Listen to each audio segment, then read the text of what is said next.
Thank you, Mr. Chair, and thank you to those of you who have shown up to testify today. Thank you for the fact that you've had to sit through this long bit of questioning. It's very important to all of us. I take exception with the last exchange that I heard, words like, terms like smear tactics or smear campaign, attack on women's health. What would you have us do? I don't understand. All of us had to witness what we saw in these videos. Planned Parenthood is funded by the United States government, by taxpayers. It is our responsibility as members, Republicans and Democrats, to address issues like this in this format. I think it would be easy just to walk away from this and to just pretend like it didn't happen, put our head in the sand. It seems like Congress does that a lot. But in this case, the videos were so abhorrent and so unconscionable that it is our responsibility to step up and to have these hearings to get to the bottom of it before we go forward with the same old of funding and funding for the sake of having done it before. This is our responsibility, and I just want to make that point clear that I'm not here on any witch hunt. I'm not here, I'm a newer member. I've not been a part of anything that's happened in the past. I'm not here as a Republican or a Democrat. I'm here because I'm an American citizen, and I'm also a taxpayer, and I believe it's our responsibility to marshal our resources and do it in a way that's consistent with our fiduciary duty. That said, when I see this video, I'm outraged, and as a citizen, I want to be here and talk to all of you. And I want to get back to, I'm sorry about the diatribe, but I think it's very important that you see the emotion in all of us. Yep. I want to get back to a question that we began with, and that was the discussion that we had about valuable consideration and whether or not any of this testimony, everything that we've heard, the videos, is in fact illegal. What is valuable consideration? I offer that as a question to my legal counsel here, both of you.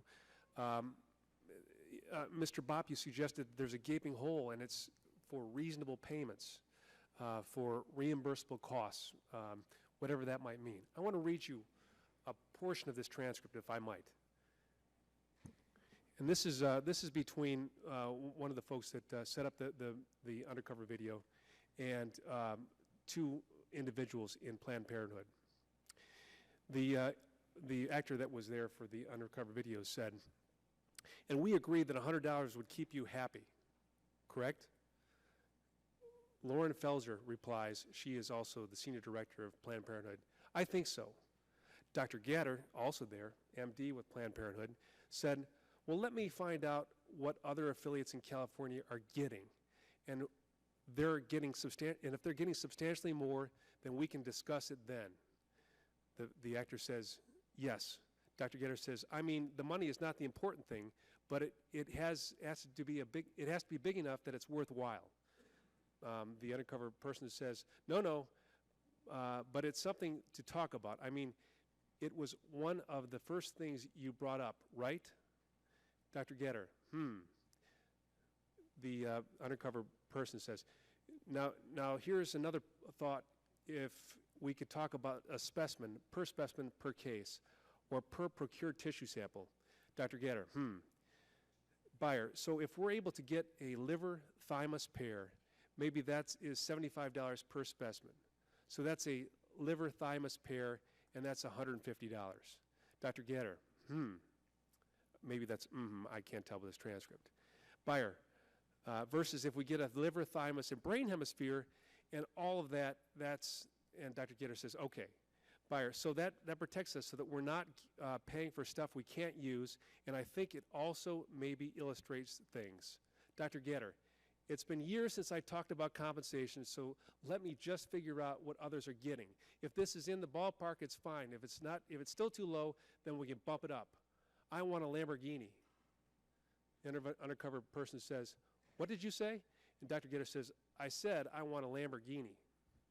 Now, I just read you a portion of that transcript, of that video, and I want to know how this appears to be a flat fee exchange. It's almost as though they're at a restaurant picking from a menu.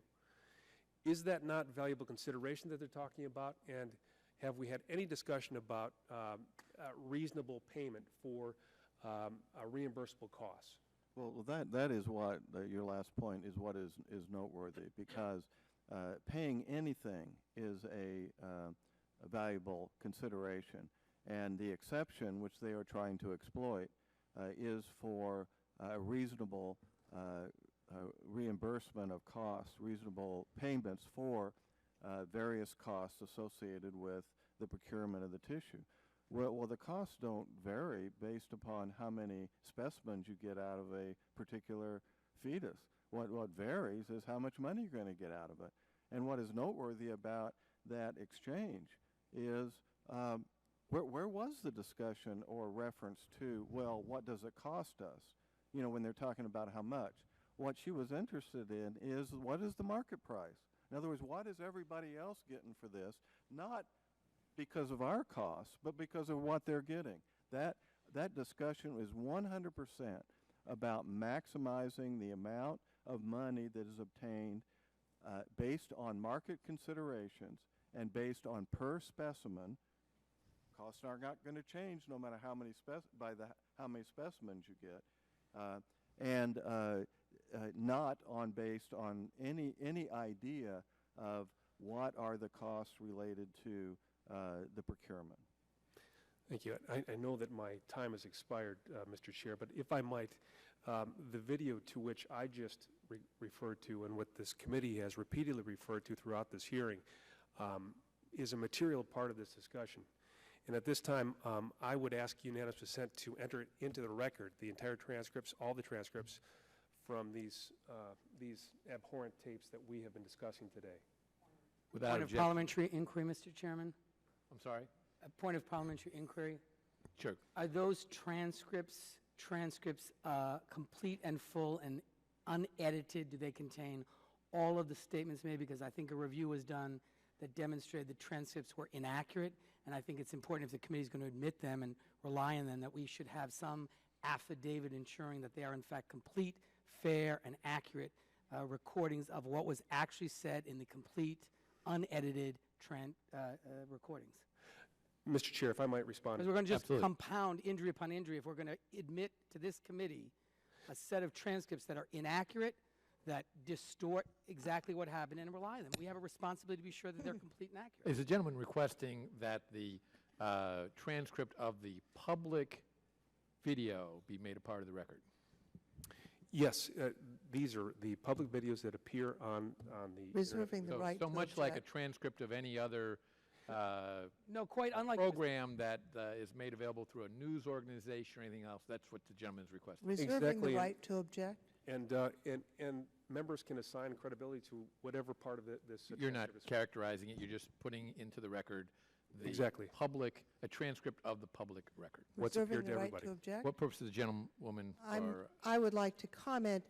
It has been the policy of the committee to not object to putting anything in the record of whatever evidentiary value. So I do understand that tradition, and it is not my intention in the end to object. But I would like to note that if we're going to agree with this, we must also include the forensic report by the Fusion Group that analyzed the video, showing that it has no if evidentiary the value. gentleman wishes to offer that, I would be happy to put that in the record if there's no objection to that as well. That would be my request, Mr. Chairman. All right. Without objection, both those documents will be made a part of the record. And the chair thanks the gentleman, and now recognize the gentleman from Rhode Island, Mr. Cicilline.